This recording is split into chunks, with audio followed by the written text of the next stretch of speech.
I'm Nate, aka B-Tier Mutineer, and today I'm bringing you a challenge run of Dragon Age Origins. I've been thinking about interesting challenges to do in DAO because I didn't want the usual can you beat the game solo. So many people have done it before, and Dragon Age is a party game at its heart, so I find playing solo not to be very fun. I think the most creative limitations you can impose upon yourself in DAO fall under two categories: gear and role-playing choices. For this challenge, I chose to focus on gear you can only obtain from NPCs because it doesn't feel impossible, but it severely limits your choices. Here are the rules for this challenge. My Warden can only use items they receive from NPCs. This generally means either items that are directly given to me by an NPC as a quest reward, trade, bribe, being intimidated or persuaded into giving it to me, items from containers that I receive a key for from an NPC, or finally, items from places or containers that NPCs expressly give me permission to loot. You'll see what I mean when these situations arise in game. I am not allowed to loot any gear or consumables from enemies or non-applicable containers. An exception to this are quest items, because they are needed to progress various main quests as well as side quests,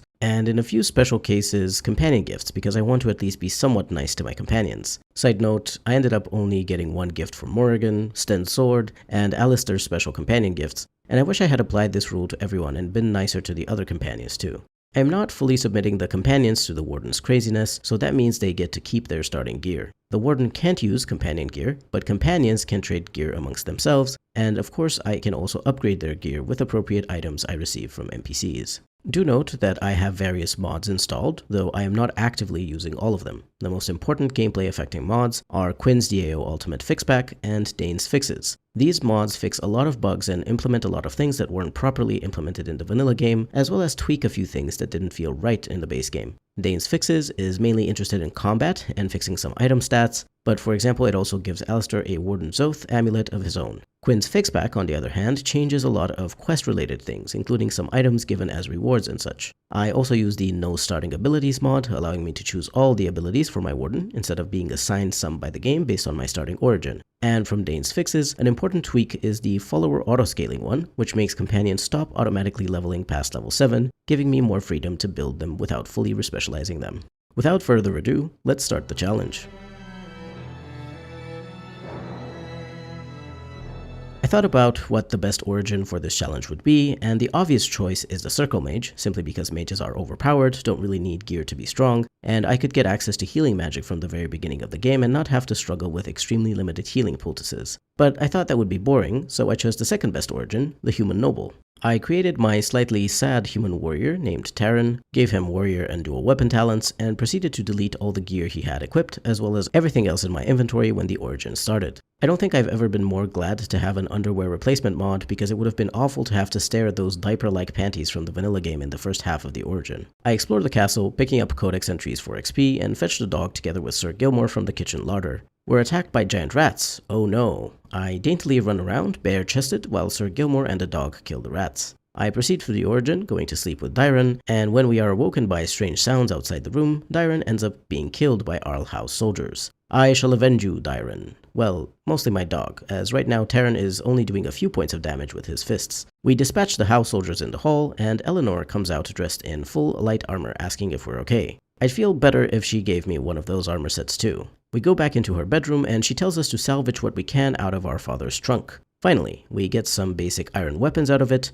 plus a bow we can give our mother for the time being. Not anything to write home about, but way better than nothing. I deliberately ignore going into the sad room with Oriana and Oren because I don't want to do that to my poor Warden. Eleanor says we should get the hell out, but I press her about what else we can do, and she tells me we should go to the treasury and take what we can from there so that Hal doesn't get all of our precious stuff. Thanks, Mom, that's all I wanted to hear. We enlist the help of a servant with a dagger who is honestly kind of MVP since he survives through the whole origin. We kill a lot of soldiers, get to the treasury, Mom gives us the key, and inside I find an axe, shortbow, scale armor, a basic Kuzan guard shield, the family sword, and the shield of Hyaver. I equip the family sword with a dagger and the armor, and wow, things are much easier, mostly because I chose dual striking as one of my first abilities, which makes you attack with both weapons at once, essentially doubling your damage, even if you can't crit. We fight Howe's soldiers and the one suspicious mage, and run away while Sir Gilmore and a few other Kuzan guards are keeping Howe's soldiers from barging in. We make our way to the larder, where there's a servant entrance, and have to fight this big Howe knight who doesn't pose much of a threat, find our father, who is producing a truly fantastical amount of blood, get recruited into the Grey Wardens by Duncan, and swear to take revenge on Howe. Thus ends our origin story. We arrive at Ostagar and are welcomed personally by King Kalen, who swears to help us avenge our family after the fight against the Darkspawn is over. He's such a nice guy. I hope nothing bad happens to him. Duncan tells us to meet the other Grey Warden recruits, plus the junior warden Alistair. I meet up with everyone and take a moment to talk to a prisoner who gives me a key to the mage's chest in camp. I can't yet loot the chest because there's a tranquil mage next to it, but we'll come back to it later. I talk to the elf messenger and lie to him about needing his services. He assumes he has to give me a sword, and I enthusiastically agree, thus gaining a really good early game weapon, Sir Garland's sword. I give it to Alistair. Duncan directs us to go to the Korkari Wilds to get 3 vials of Darkspawn blood and find some old Grey Warden documents. I only kill enemies in the main path to get the vials and reach the ruins with the Warden cache because I didn't feel like the extra XP was worth it. The fight against the emissary is the only truly difficult one because mages are scary, and combined with the archers shooting from afar, it's even worse. Thankfully, I managed to get past it.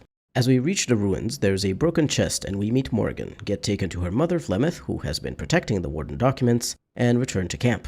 Taryn, Daveth, and Jory are told the secret of the joining. We have to drink Darkspawn blood, and it might kill us. Daveth is fine with it, but doesn't survive. Jory is scared shitless and draws a weapon, forcing Duncan to kill him. Taryn drinks, falls unconscious, and sees a dragon, the archdemon, in a dream, then wakes up to Alistair and Duncan congratulating him for surviving and giving him a Warden's Oath amulet to mark the occasion. We also receive a free talent point as part of going through the joining. I go open the mage's chest that the prisoner gave me a key for, getting a few useful items. A health poultice, a lesser injury kit, a lesser spirit balm, a flask, 2 mage cowls, an acolyte staff, and a bit of money. The acolyte staff isn't very good, but the other items are quite nice. We can use the flask to make a potion if we find Elfred in a container we're given permission to loot. After a tense war meeting, Taryn and Alistair are relegated to side duties, going to the nearby Tower of Vishal and lighting a beacon that will signal Loghain's flanking forces to charge. We get to the tower and discover it has been overrun by Darkspawn. We're joined by a circle mage who fights alongside us as we rush to the top of the tower. There's really only one difficult fight in the tower, the first encounter against the Darkspawn mage and archers with a grease trap on the way. I end up having to use the health poultice I had just managed to obtain during this one.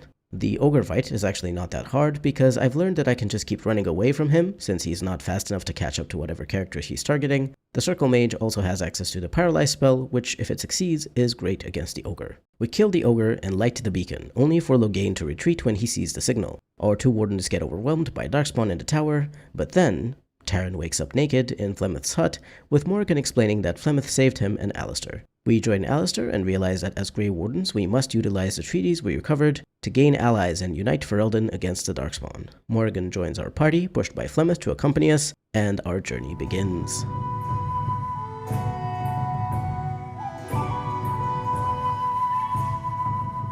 When we reach the nearby village of Lothering, we are immediately accosted by bandits. I bring their leader down and they surrender. I convince them to hand over everything they've stolen, which includes the Surveyor ring, and then tell them to run. Surveyor adds +1 willpower, so it's not great, but we barely get any accessories during this run, so it's better than nothing. I skip the Chanter's Board quests that would reward us with the Oathkeeper longsword. While the sword is pretty good early on, you have to complete all 3 Chanter's Board quests to get it, and while the wolves and bears are easy enough, the initial 3 bandit groups can be quite tough to deal with, and I didn't think it was worth taking the time to do that.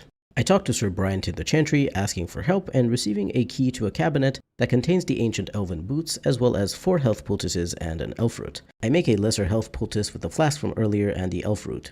I go into the tavern and recruit Liliana, and similarly to the bandits, I focus my team's attack only on the leader of the soldiers and make them surrender, and for once listen to Liliana's pleas to let them live. I recruit her, even though I know I won't be able to use her much in this playthrough because we only get 1 good bow, and there are no items with rapid aim we can obtain. I guess I could have put points in dual wielding for her to make her more useful, but I didn't feel like it. Still, she'll be useful to have as an extra body at the gates during the Battle of Denerim. Finally, I recruit Sten because there are a couple of good 2-handed weapons we can get, a Sala Sten sword and Trian's Maul, a reward for supporting Balin, improved by Quinn's fixback. I don't personally like Sten very much, but as a warrior he's pretty solid, and considering the fact that we get more warrior-friendly items, warrior companions are just going to work better. Sten does have a disadvantage compared to Alistair and Oghren because he has no starting gear. In the vanilla game, he also only has access to a single specialization, whereas if you use Dane's fixes, he will be able to have 2 specialization points like everyone else. After Lothering, I go to the Dalish Camp because there is some good gear I can get my hands on very early without having to deal with too many dangers in the forest.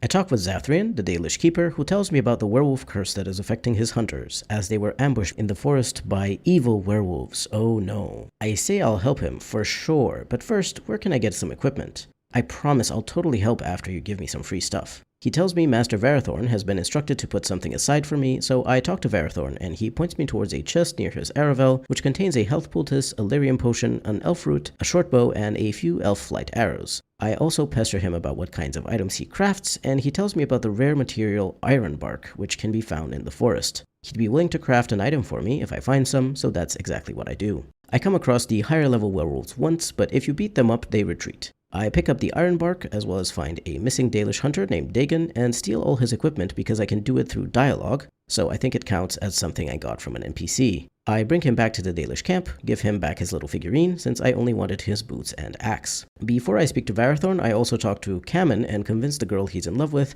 to accept him as a partner, even though he's not yet a fully fledged hunter. Mainly because I want the book he gives me as a reward for later, but also because I think this makes the clan like me a little better, possibly affecting the persuasion check I have to pass in order for Varathorn to craft me both items. I return to Varathorn with the iron bark and manage to convince him to craft me both Varathorn's armor, one of the very few unique medium chest pieces in the game that's actually good, and Wolf Killer, a longbow that has good base stats due to being made out of iron bark, as well as bonus damage versus beasts. It unfortunately doesn't have rapid aim, and without rapid aim bonuses, archery is pretty bad. I give it to Liliana though, since at least she'll have some good base damage with it during the Battle of Denerim. After visiting the Dalish just to steal their shit and persuade them to give me stuff for free, I traveled to the little village of Honleith because I heard there's a golem there, and that sounds like a companion I want in my party. Not really though. As much as I love Shale, I don't really go there to recruit her, because there is exactly one crystal I can get for her in the entire game. I go through the whole thing, even going so far as to do the fire tile puzzle in the basement, for something else entirely. Wilhelm's Magus Staff and the Cord of Shattered Dreams belt, given to me by the demon named Kitty for freeing her.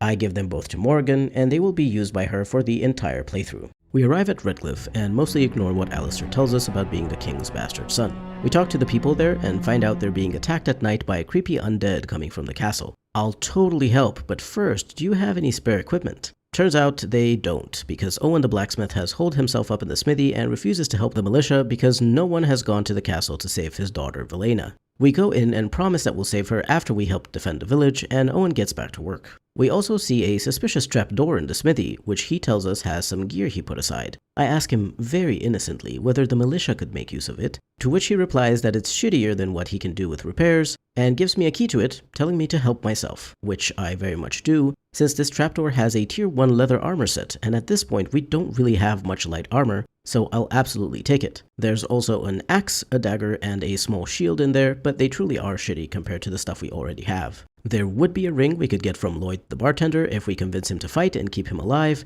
but he's pretty squishy and I really want to keep all the villagers alive for a much better reward we can receive, so I don't go through the trouble of convincing him to join the militia. I help a girl find her brother and ask him to tell me why he was hiding in his house. He tells me he wanted to take his grandfather's sword and join the militia to protect the village, but the sword was too heavy for him. I convince him to give me the sword so I can use it to defend the village, and when I return to Caitlin, his sister, I also give the two of them 100 silver, aka 1 gold, because I want it to be nice. We get some holy amulets for the knights, let them know we're prepared for nightfall, and the undead attack begins. The first half, where you defend the mill area with the knights from undead coming down the hill, is quite easy, as long as your party members don't go up too far, and the knights are decently tanky, so you don't have to worry much about them dying. The second half, where you join the militia down near the chantry, is trickier. To keep all the villagers alive, I use Mind Blast to stun as many undead as possible, as well as tend to focus on killing 1 or 2 at a time to reduce their numbers faster. If I see an NPC getting lower on HP, Morgan casts Heal on them. I try not to use Heal on my own party members much because I want to have it available to cast on the NPCs, and also because Morgan has a limited amount of mana, which doesn't recover very quickly, and we don't really have lyrium potions to chug. The fight is very manageable, though of course this is on normal difficulty, and morning arrives with all the knights and villagers alive. Bantegan gifts me with the Helm of the Red, a pretty good heavy helmet that adds dexterity and fire resistance. We find out from Bantegan about a secret passageway that goes under the lake and leads into the castle. Tegan will go distract whatever evil is in there, and it's up to us to infiltrate the castle and deal with it. Most fights against the undead in the castle are pretty straightforward. There are a couple that can be more difficult simply due to the undead being in a larger group, as well as being tankier and doing more damage than other enemies of similar ranks like Genlocks or Hurlocks. The key to this is to kind of funnel them into a doorway so that you deal with less of them at the same time. Of course, stuns and other CC options are great here as they will temporarily disable the enemies, allowing you to deal damage to them while they can't do anything to you. The fight in the courtyard against the Revenant can be quite difficult, but not so much if you raise the castle gates, allowing the knights to charge in and attack the Revenant, while you focus the undead archers up the stairs. Revenants are powerful enemies, especially due to their pull ability, which pulls all nearby enemies into melee range, also very likely knocking them down. But it's not so scary if you have a bunch of tanky boys with you to keep the Revenant occupied. I go into the castle and find out that Connor, our Leman's son, is a mage and has been possessed by a demon because he wanted to save his father who was ill. On the way there, we also found Jowan, the blood mage who infiltrated the castle as Connor's mage tutor, who was actually ordered by Loghain to poison Arl Eamon. We give him a swift death, both because he made such a mess of things with blood magic, but also because Jowan is whiny and generally kind of a disaster. My warden wants to save Connor, so I decide the best course of action is to go to the nearby circle of magi to ask them to set up a ritual to enter the Fade and defeat the demon there, thus freeing Connor of its influence. But before that, we return to Owen the blacksmith to tell him we saved his daughter, and he gives us a shielded dwarven armor, a unique medium chest piece, in return. It's a pretty good chest piece for now, though it's not as good as Varathorn's armor. So, I know there's literally a possessed mage child who could destroy an entire village if left unchecked, but since I already saved a village once, that won't happen, so I can take all the time I want to get to the circle. Side quest time. I go to the Frostback Mountains to finish up a side quest, as well as to speak to Farron, the merchant who sold Sten's sword to Dwyn in Redcliffe. We return to Redcliffe and convince Dwyn to give us the sword without any fuss, easily acquiring a good two-handed weapon for Sten. Afterwards, I am at a decent enough level to complete the Soldier's Peak DLC. I kill the undead in the fortress easily, then side with the possessed corpse of Sophia since she can give me the location of a secret stash of money, which is more than the nothing that Avernus can offer. I easily kill Avernus, then seal the damage done to the Vale with Sophia's help. Before I leave the fortress, I go pick up the money from the hidden stash. I travel to Denerim for a little bit to do a few more side quests, as well as barge into Brother Genetivi's home for no good reason. We questioned a man pretending to be Wayland, Genetivi's assistant, and end up killing him because he didn't let us see Genetivi's research. In the back room, we find the dead body of the real Wayland and just let it rot there, and read in Genetivi's notes that he went to search for the Urn of Sacred Ashes in the village of Haven. We return to Soldier's Peak and give Mikhail the blacksmith the meteor ore we found during a random encounter, getting the longsword version of Starfang. My warden doesn't yet have enough strength to equip it, but we'll get there. I do a bunch of other side quests for XP. I travel from Denerim to the Bristolian Forest to trigger the strange wood encounter. There's a reference to Monty Python, where some villagers are around a stump with an axe stuck into it, and they say whoever pulls it out is destined to be the ruler of Ferelden, or Thedas. They tell me I can try my luck, and I succeed at pulling out the axe, so it's mine to keep. This is one of the few really good one-handed weapons that isn't a sword, so it's great that we can pick it up during this challenge. We travel to Haven, and people are being suspicious, but instead of investigating them and killing random villagers, I opt to go directly in the chantry where the priest attacks us, so we are forced to kill him and some other cultists. We loot his medallion and find Brother Genetivi, who insists on going up the mountain with us to find the temple. I fight a bunch of cultists in the temple, which is easy. Where it gets a bit dicey is in the caverns during the fights where drakes are involved. The first fight against the 3 drakes in the caverns is really hard, and I'm a bit surprised by just how hard it is without health poultices and good gear.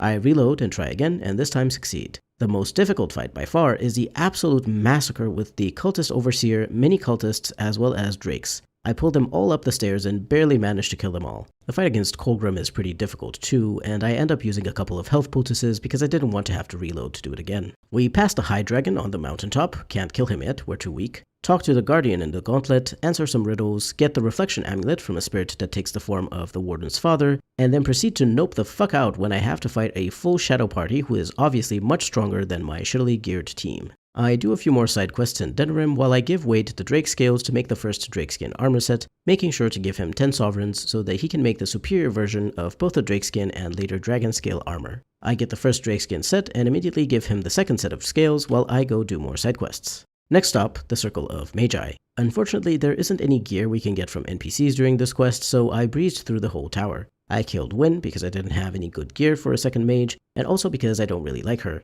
I take Flemeth's fake grimoire because Morgan asked me to find it, and give it to her immediately. I skipped a lot of optional fights by not opening side doors in the tower and just beelining it to the end. I breezed through the Fade as well with my wonderful Skip the Fade mod. I still do all the Nightmares of the Companions as well as the Sloth Demon fight. I had fun during the boss fight by using all the different shapes you can get in the Fade. We pick up the Litany of Adralla on the dead mage's body and go confront Aldred, who is possessed by a pride demon. The fight against him is pretty easy. As he doesn't do a lot of damage, he's mainly just really tanky and you have to activate the Litany whenever he offers power to one of the mages. We save First Enchanter Irving and get the promise that the mages will help us against the Darkspawn. We also ask him to come help save Connor, and he agrees to meet us at the castle. Perfect. I'll be there in just a sec. I talk to Morgan at camp, who tells me her mother is evil and must be killed immediately. But I know better, and I'm also not about to fight a high dragon for a book, thank you very much. I accept Flemeth's offer to simply lie to Morgan about her being dead, and take the real grimoire from a chest that Flemeth gives me a key for. I debated taking the Robes of Possession, but I decided against it since Flemeth specifically only told me about the grimoire in the chest. As we return to Redcliffe, we are ambushed by assassins. And for some reason, I decide to recruit Zevran even though I know I won't be able to raise his approval high enough for him to not betray me later on if I don't get him any gifts. Ah well, I do end up using him in the party a fair bit before the Landsmeet, so he's useful enough I guess. Once in Redcliffe, I elect for Morgan to go in the Fade and confront the demon. She easily kills it, and Connor is saved. We're told we have to cure Eamon by finding the Urn of Sacred Ashes that we may already know about. I didn't manage to get a staff as a reward from Isolde because I agreed too easily to their request to save Connor, so she didn't try to bargain with me for her son's life. Oops. It's fine, we have Wilhelm's Mega Staff, which is better anyway. Returning to the Bristolian Forest, I trade the book I got earlier from Cammon in exchange for the Acorn with the Hermit, then realize I don't have anything I can trade to get the ancient elven helm from him. I quickly go back to the Dalish Camp to give Athras the sad news about his wife having turned into a werewolf and giving us her scarf to take back to him, and he gives us his pendant as a reward. His pendant isn't very good, an amulet that only offers a few percentage points of spell resistance, so I trade it with the Hermit to get the ancient elven helm instead, which is a very good helmet and one of the best spirit resistance items in the game, good against the Archdemon's spirit abilities. We enter the ruins where the werewolves are holed up. The upper part isn't difficult other than this one dragon here, though this one was honestly easier than the Drake fights. In the lower ruins, a ghostly boy causes a bunch of undead to wake up and attack us. It's a pretty tough fight because undead are tanky and deal a significant amount of damage, plus they have a numbers advantage. I free the spirit of an arcane warrior trapped in a crystal because maybe it gives me XP, but also because it's a nice thing to do. And then we enter the Chamber of Fiery Death, filled with fire traps that Zevran is absolutely useless at detecting. I end up triggering pretty much all the traps and getting my party roasted, but I manage to get through it, barely. I decide to use a cheesy strategy against the arcane horror, though I tend to do that in every playthrough just because otherwise the fight is very annoying and takes far too long to finish. Basically, the idea of this combat encounter is that when the arcane horror is attacked in melee, it will teleport to one of the other corners of the room. If you have a lot of melee characters in your party, or worse, only melee characters, this fight sucks. I recommend keeping some bows or crossbows as secondary weapons for your characters, just for these kinds of situations, where even if your character doesn't have any archery skills, shooting at the enemy from afar is still much better than engaging it in melee. I use Morgan's basic staff attacks, which can't miss, as well as a few spells, and I equip a second character with a bow so that the arcane horror goes down faster. The other party members are told to hold their positions. I make an attempt to defeat the room of overwhelming werewolves, but fail. My initial idea was good. Use the door as a funnel so that the werewolves get crowded trying to go through there, and give me a chance to kill them before they overwhelm my party. However, I didn't set my characters to hold their positions, so they still ended up running too far in and died. I was also quite tired at this point because it was like 4 or 5 in the morning, so I called it a day. The next day, I came at this fight refreshed and was able to do it by properly implementing the door funnel strategy. It wasn't easy by any means because werewolves are fast and they can use the overwhelm ability, but it is doable even with shitty gear. We finally reach the lair of the werewolves and agree to parley with the Lady of the Forest, aka Witherfang, who explains to us that Zathrian created the werewolf curse to take revenge on people who killed his children. There's 2 ways to end this quest and receive items from NPCs. Side with Zathrian and kill Witherfang and the werewolves, thus getting as a reward from him Griffin's Beak, the 2-handed axe restricted to Grey Wardens. Griffin's Beak isn't useful since neither my Warden or Alistair are 2-handed warriors though. Option 2, what I ended up going with, is convincing Zathrian to end the curse. You have to fight him first, which isn't easy. Killing the treants is important so they don't immobilize your characters, but while you do that, you have to keep Zathrian from casting spells, either by freezing him, stunning him, using force field, or some other disabling effect. Zathrian surrenders and agrees to end the curse, in what is honestly one of the best cinematic moments in Origins. I really like this quest despite the difficulty in fighting werewolves, because the emotional core is very strong.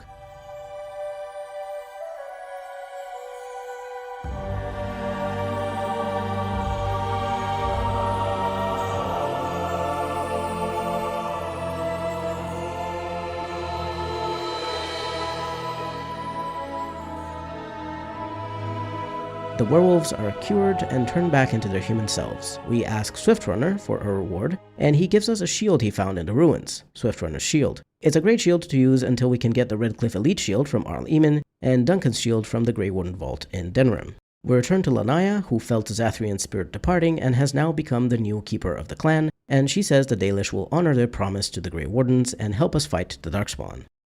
I tried to go kill the High Dragon on the mountaintop, but was still too weak, so I decided to travel to Orzammar to do some side quests for XP and a few items. I talked to Dagna and asked for a reward in exchange for talking to the Circle of Magi on her behalf, so they accept her for study there. I find some nugs for a Nug Wrangler, not all of them quite yet, though I will eventually get them, and receive the Dead Metal Bucket Helmet as a reward implemented by Quinn's Fixpack. I tell Filda I'll look for her son, but spoiler alert, I end up killing him because he's a Darkspawn ghoul and tell her I couldn't find him, so I don't get Ruck's shield, but it's a pretty shitty item, so it's not a big loss. I travel to Dusttown and make a deal with a lyrium smuggler named Rojek, purchasing some lyrium from him for 40 gold, so that I can go sell it to Godwyn, a mage in the Circle Tower. I really wanted to do this quest because you can get a Crow Dagger from Godwyn if you have very high persuasion. The Crow Dagger is one of the very few daggers we can get from NPCs, however, only Zevran used daggers in this playthrough, and then he ends up betraying me during the Landsmeet in Denerim, so getting the dagger was kind of useless. I travel to the Circle to tell First Enchanter Irving about Dagna, and he accepts for her to come study magic theory. I check in on Godwyn, but unfortunately I don't have max coercion, so I can't convince him to give up the dagger just yet. Returning to Orzammar, I tell Dagna the good news, and she gives me, as a reward, either a lyrium potion or a rune. I chose the rune, which is a Dwemer rune, but honestly I should have probably gone for the lyrium potion since the spell resistance runes are only good if you can stack more spell resistance from other sources as well. I return to the Gauntlet and cheese the Fight Your Reflection part by going in solo and killing the shadow version of my Warden, then getting my party back and continuing the test. I did the dumb bridge puzzle by following the steps on the wiki. Once you solve it once yourself, there isn't really any reason to struggle again. The whole party gets naked to walk through fire, the Guardian congratulates us for completing the trial, and we get a pinch of the ashes. I go back down to the temple to tell Genetivi we found the ashes so that he returns to Denerim. I try to travel to Denerim but get interrupted by an event that happens after you finish 3 main quests. The Archdemon sees us in our dream and we're attacked by some Darkspawn in camp. I wish they had done more with the counter that keeps track of how many main quests you complete. As it stands, it only destroys Lothering and gets Zevran to ambush you after you finish 1 main quest, you get attacked by Darkspawn after 3 main quests, and some merchants have a new inventory after 3 main quests are completed.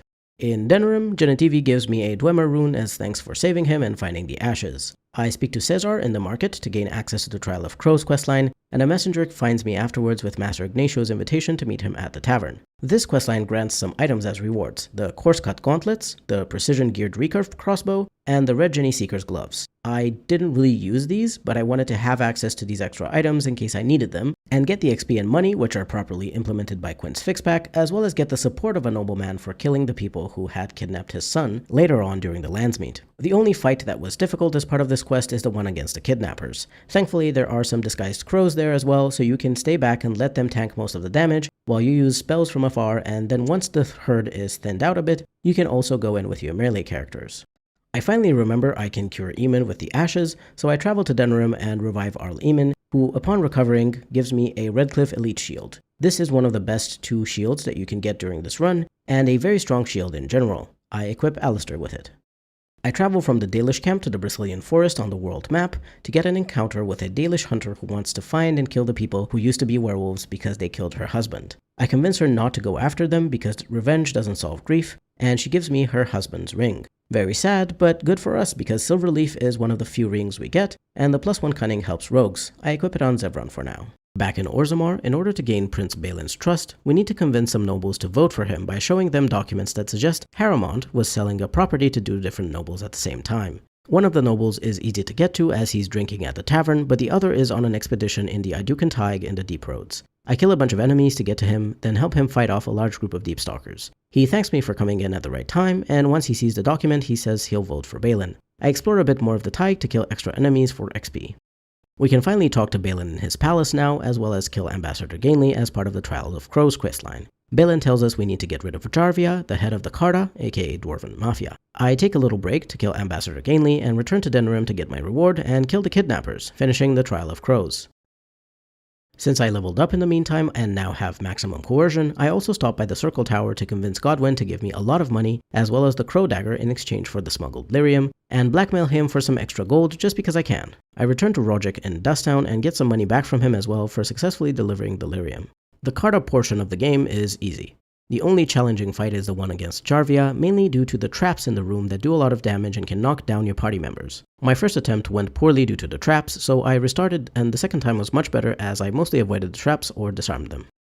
I did the unmarked quest Caged in Stone in the Palace Throne Room for extra XP. I was expecting the dragon to be harder to kill, but it's nowhere near as bad as the drakes in the Haven Caverns.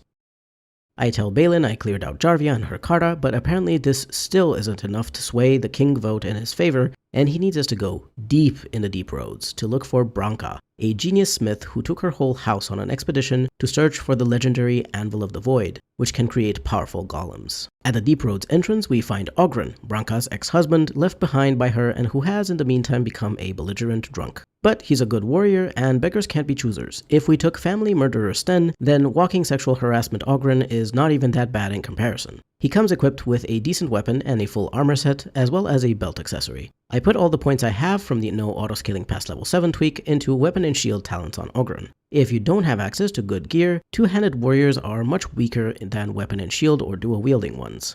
I give Oghren the items Alistair was using because I want to take him and Shale with me in the deep roads for plot relevance, plus Morrigan for magic and healing of course. As a note, dwarves make for much better tanks because of their innate 10% spell resistance, as well as the fact that they get racial bonuses to strength, dexterity, and constitution. Caridin's Cross is a breeze, only taking me about 11 minutes to get through the whole map. Ortan Taig is funny due to my spider into rock mod, otherwise it would be a horrible experience for me as I have severe arachnophobia, but it's really great to see these funny looking boulders attacking my party and spitting webs at them. I find Ruck and decide to mercy kill him to spare him the struggle of surviving as a ghoul in the deep roads. I find some weird dwarven spirits, which I'm not sure are very lore friendly, though I guess the veil could be thin, causing spirits to leak through from the fade and take the form of dwarven warriors. I kill the corrupted Sporb Queen and find Branka's journal, which points us deeper towards the dead trenches, where we have a cinematic moment in which the whole party goes idiotically up to a dangerous cliff to look down at the Darkspawn horde, even though they could have fallen so easily to their deaths. I get past the Darkspawn in the dead trenches with no issues and reach the dreaded Broodmother fight. During my first ever playthrough of the game, I got stuck on the Broodmother fight because I only had one save, and whenever I moved in any direction, the Broodmother cutscene triggered, and I was severely underleveled, didn't have good gear or good abilities. It made me rage quit and not touch the game for months. This time, however, I killed the Broodmother on the first go. We don't need to go into what Hespeth explains to us about the Broodmother afterwards. Finally, we travel to the Anvil of the Void, where we meet Branka and see that she has become absolutely consumed by her obsession with the Anvil. She blocks our way back, so we have to keep going forward and deal with the traps set there by Caridin, the paragon who created the Anvil. The hardest part is the weird multi-faced stone statue encounter. It took me many years to figure out the puzzle of how you destroy this thing. I understood the first part, where you have to make the eyes of all of the faces bleed by hitting the anvils, but what I didn't know was that it's a two-phase encounter, and afterwards you also have to make the bleeding faces stop bleeding by doing the same thing. Until a couple of years ago, I was just randomly killing dwarven spirits and hitting all the anvils until the encounter was finally over. It took me about 3 minutes and a half to get through this, which is in my opinion too long, especially as it was just on normal difficulty, where the spirits are not that difficult to kill. We reach the chamber where Caridin has turned himself into a golem in order to protect the anvil from ever being used again on a living soul. Shale finds out she was a volunteer who gave herself willingly to become a golem and fight the Darkspawn, and we are told the truth about the anvil, that it takes a living soul to create a golem. Branka is an absolute nut who would do anything to get her grubby hands on the anvil, even though it's a terrible creation. Oghren himself realizes Branka can't be reasoned with, and we help Caridin fight her off, even though she paralyzes him and takes control of some other golems with a control rod.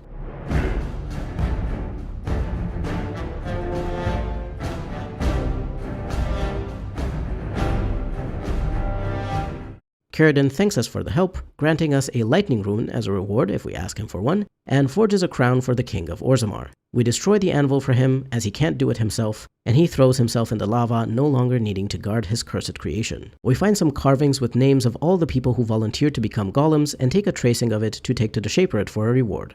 We return to Orzammar and present Caridin's crown to the assembly, saying he chose Balin, with Oghren backing us up in quite an eloquent fashion. I wish he spoke like that more often, he'd be much more likable. Balin becomes king and executes Harrowmount, and then we meet up with him in the throne room to discuss the rewards and the treaty. He gives us Trian's Maul as a reward. In the vanilla game, this is a shitty weapon, but Quinn's fixpack improves its stats, making it the good quest reward it's supposed to be. Balin promises that dwarven soldiers will join our fight against the Darkspawn on the surface, and we also convince the Legion of the Dead to join in.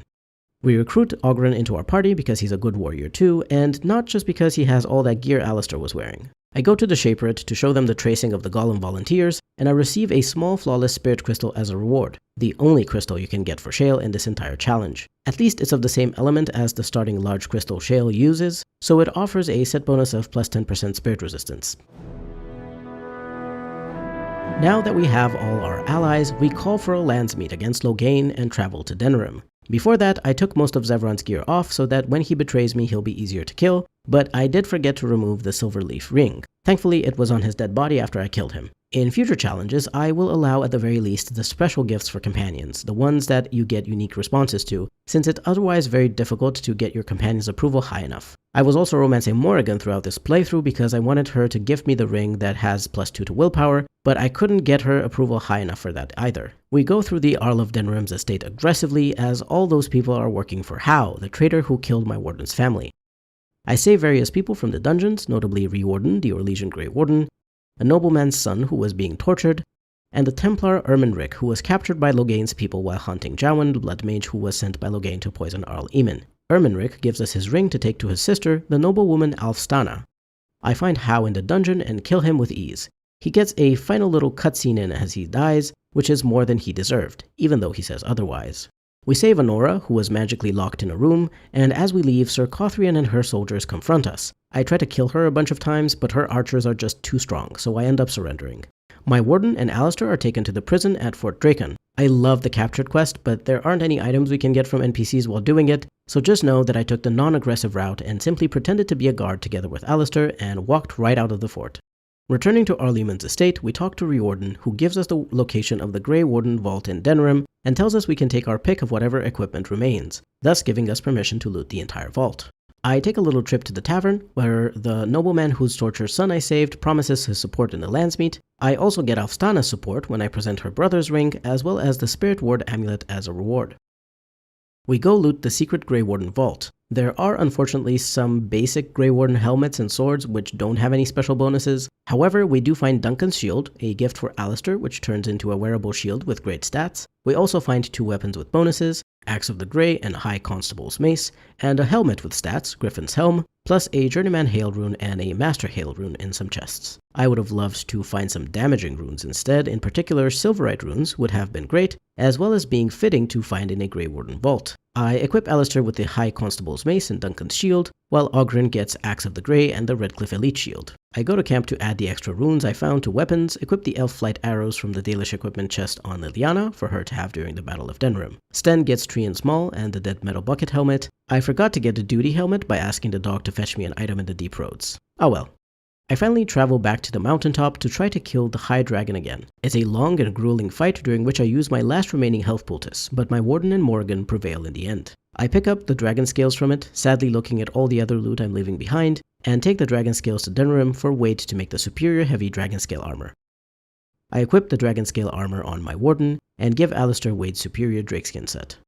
The Unrest and the Alienage quest isn't all that interesting, plus I was having some texture issues with the ground.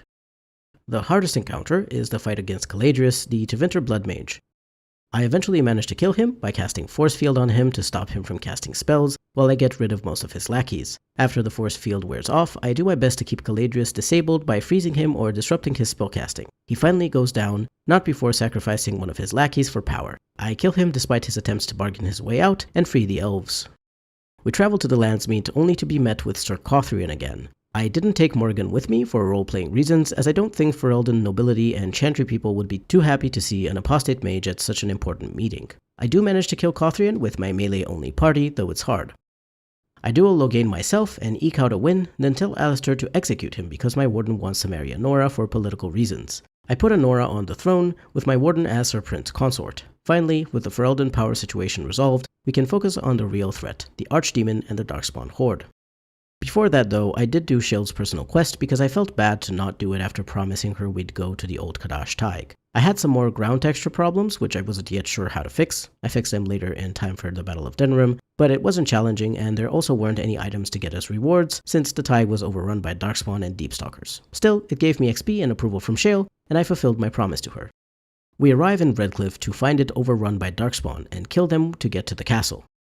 We reach Arl Eamon, Warden, and the others to find out that instead of Redcliffe, the Darkspawn Horde's target is now Denerim, so we must march as soon as possible to save the city and defeat the Archdemon. The night before, Riordan explains to the Warden and Alistair that the Grey Warden who deals the killing blow to the Archdemon must die. However, Morgan discloses to the Warden a secret magic ritual that can help keep the Warden who kills the Archdemon alive by conceiving a child which will absorb the purified soul of the old god when the Archdemon is killed. We accept the offer because I feel like my Warden needs all the help he can get, and he's not about to give his life when he's been working so hard to get power back after his family was betrayed.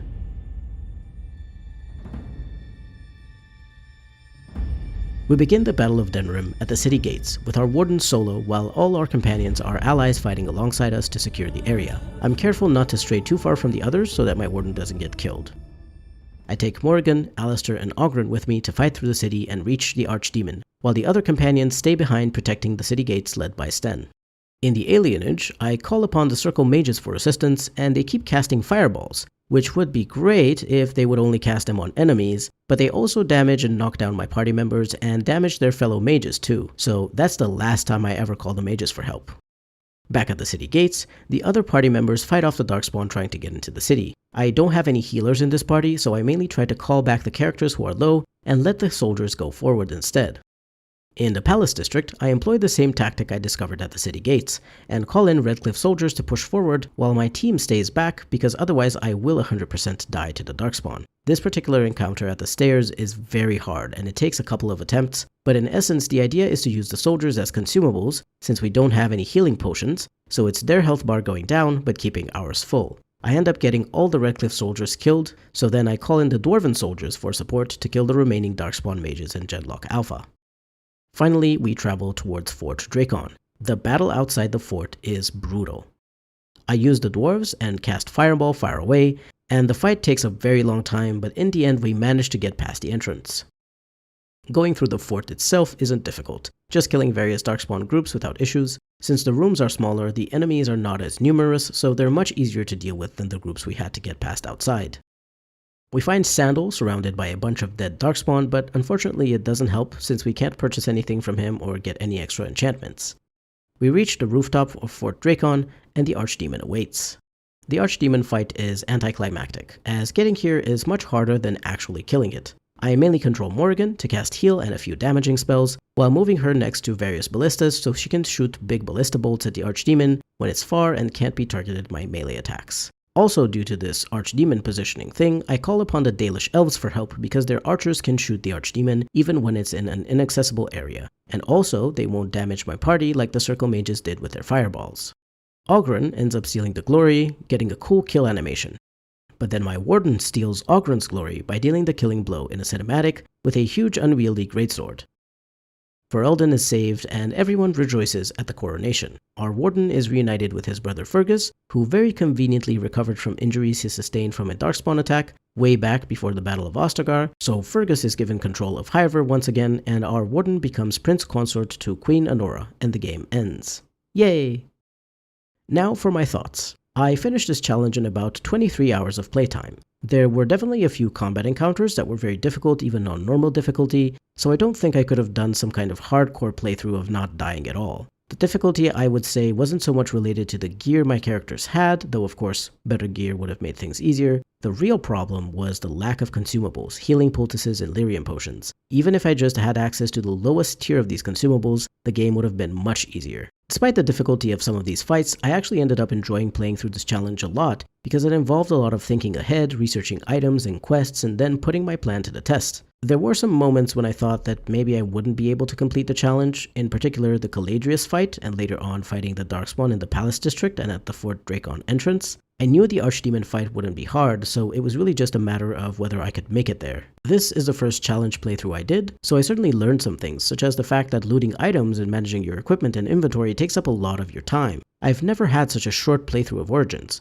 My shortest one was about 35 hours I believe, and that was with a super overpowered Arcane Warrior Mage. I also realized I didn't need to record the entire 23 hours, because it sucks to have to go through all the footage while editing the video, with a lot of it being irrelevant. In the future, when I attempt another challenge, I'll make a plan of recording only the parts most relevant to the challenge as well as the most difficult fights. In any case, I hope you enjoyed this Dragon Age Origins challenge, as it's quite a different type of video compared to what I usually make. Let me know if you'd like to see more DAO challenges, and do tell me if you have a particular idea for a challenge you'd like to see. Until then, if you're looking forward to seeing more of my Dragon Age and RPG videos, do remember to subscribe, and leave a like and comment while you're at it too. They really help. This has been B2 Mutineer.